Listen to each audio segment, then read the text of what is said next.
சொத்து வரி உயர்வை கண்டித்து அதிமுக சார்பில் முன்னாள் அமைச்சர்கள் செல்லூர் ராஜ், வளர்மதி தலைமையில் மதுரை நேதாஜி சாலையில் மனித சங்கிலி போராட்டம் நடைபெற்றது. பின்னர் செல்லூர் ராஜ் அளித்த பேட்டியில் அண்ணாமலையை விமர்சித்ததை கண்டித்து பாஜக மதுரை மாவட்ட தலைவர் விடுத்த கண்டன அறிக்கை தொடர்பான கேள்விக்கு, அண்ணாமலையை பற்றி நான் விமர்சிக்கவில்லை. பொதுக்கூட்டத்தில் பேசுகையில் தொண்டர்களை பார்த்து, என்னப்பா ஆட்டுக்குட்டி மாதிரி தலையாட்டுகிறீர்கள் என்று தான் கேட்டேன். நாங்கள் போருக்கு போகிறோம், எலி பிடிப்பதை பற்றி பேசிக் கொண்டிருக்கிறீர்கள் என்றார். ஓபிஎஸ் டெல்லி சென்று பாஜக தலைவர்களை சந்தித்தது குறித்த கேள்விக்கு, ஓ பன்னீர்செல்வம் மக்களால் மறக்கப்பட்டவர், அவரை பற்றி பேச வேண்டியதில்லை. நடிகர் விஜயின் அரசியல் மாநாடு குறித்த கேள்விக்கு, விஜய் இப்போதுதான் மாநாடு நடத்தப் போகிறார். அதிமுக வேறப்பா, திமுகவிலிருந்து நீக்கப்பட்ட பின்னர் எம்ஜிஆருக்கு மக்கள் மத்தியில் மிகப்பெரிய எழுச்சி இருந்தது.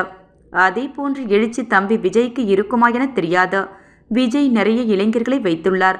ஆனால் மாநாட்டில் கொள்கை அறிவித்த பின்னரே விஜயை மக்கள் ஏற்பார்களா இல்லையா என்பது தெரிய வரும்.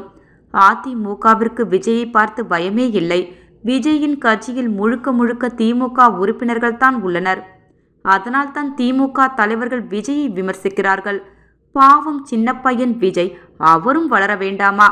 நேற்று வரை நடிகைகளுடன் ஆடிக்கொண்டிருந்த உதயநிதி ஸ்டாலினை துணை முதலமைச்சர் ஆக்குகிறீர்கள். விஜய் வருவதை ஏன் தடுக்கிறீர்கள்? எங்களுக்கு பாதிப்பே இல்லை.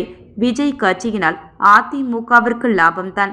திமுகவில் உழைக்கிற சில இளைஞர்களும் தாவேகாவுக்கு சென்று விடுவார்கள். திமுகவில் முழுவதும் சீனியர் சிட்டிசன்கள் தான் இருப்பார்கள் என்றார்.